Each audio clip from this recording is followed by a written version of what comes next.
You mentioned that you're a trail runner. Do you trail run like in the week or anything like that, or just when you're out on trips?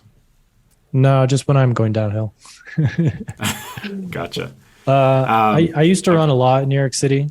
But once I started hiking like 3 years ago, it kind of shifted that exercise. And the thing about being in New York City is you walk everywhere. So I felt like I was hiking and running, in New York City every day. But ever since moving to Denver, Colorado, like I expected to do more of that, but I've definitely realized like I don't really want to.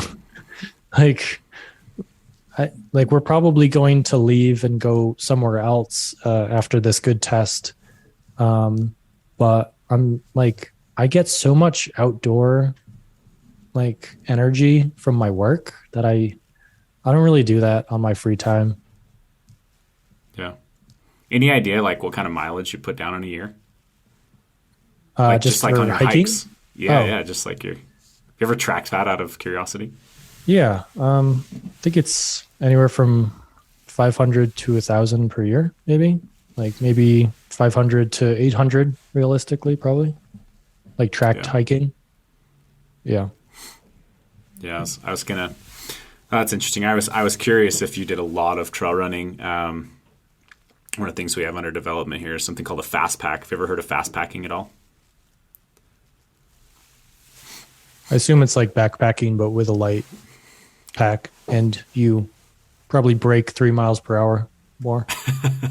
Basically, yeah. Basically, it's pretty self-explanatory. But I mean, it's the simplest form is you're just trying to backpack, but increase the speed. So like you put a pack on you that's more built like a running vest that can carry bigger loads, and when you're jogging and things like that, it rides versus a backpack typically doesn't do that, or a vest would be too small. But Yeah. I've definitely shopped for that exact thing. Like I've been looking for the biggest pack that has a running tightening vest on the front. There's not many. I found one from Arc'teryx that I think is like 15 liters with zippers, but still has like the vest aspect. And then I looked at like Solomon to try to find the biggest pack that they have, which isn't that much. And I was thinking to myself, I'm like, I don't know. If some of these bigger brands came out with a running, like I just want a running vest with something on the back. Like, I don't know. yeah. I would buy it. Yeah, well, maybe we'll have to get one out to you to test out. But yeah, essentially, like we ran rim to rim to rim in the Grand Canyon using them, and they've been under development for a long time. I've put a lot of miles. I've probably broke 1,000 miles with the pack at this point. But yeah, it can be a little bit tricky with these because you've got more weight. So a running vest setup, typically it kind of breaks that mold of like having elastics in it and some of those types of things. And so it is a little bit more finicky. But yeah, ours would be, I think it's sitting right now at about 30 liters. So as long as you've got your system pretty dialed, like it's as long as you're an ultralight backpacker, like it's plug and play. Pretty interesting. But yeah, with someone like you logging big miles like that, it would be interesting. But like, what's a big day look like for you? Maybe, I don't think I've asked that, but like, are you breaking 25 miles very often? Or are you doing 30 miles? Not really. My rule is like 10 before 10. So if I can get 10 miles before 10 a.m., that's a good day. Wow. It just depends on the elevation and stuff, but I'm Elevation. aiming for over 20 miles per day. Yeah. Yeah. I mean, most of your hiking is at extreme elevation.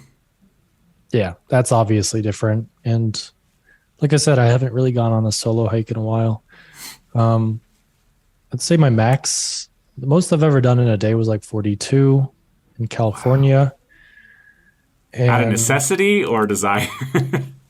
I was meeting up with my brother who was like halfway into his PCT hike. So he was primo condition and I was just trying to keep up with him. So, Holy cow.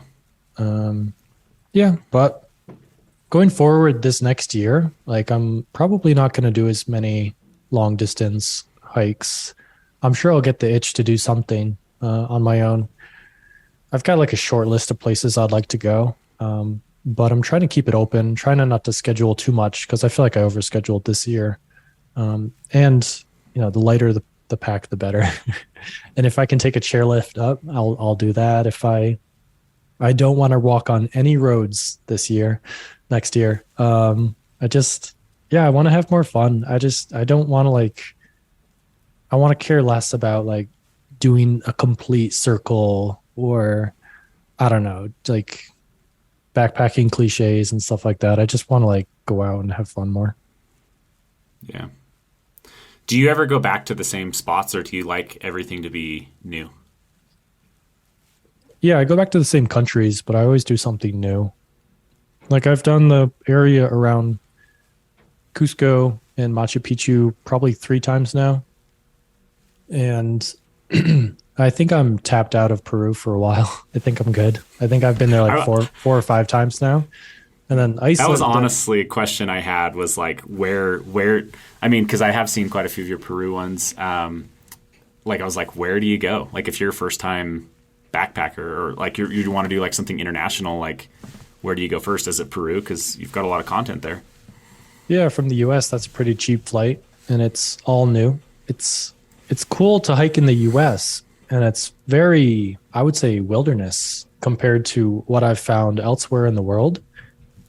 But it's really cool to go see beautiful nature and mountains with a new culture. So new food, new customs, new things. It's like a double for your money.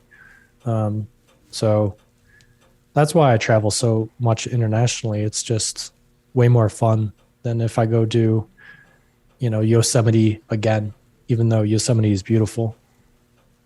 Right. But for new hikers, I don't know.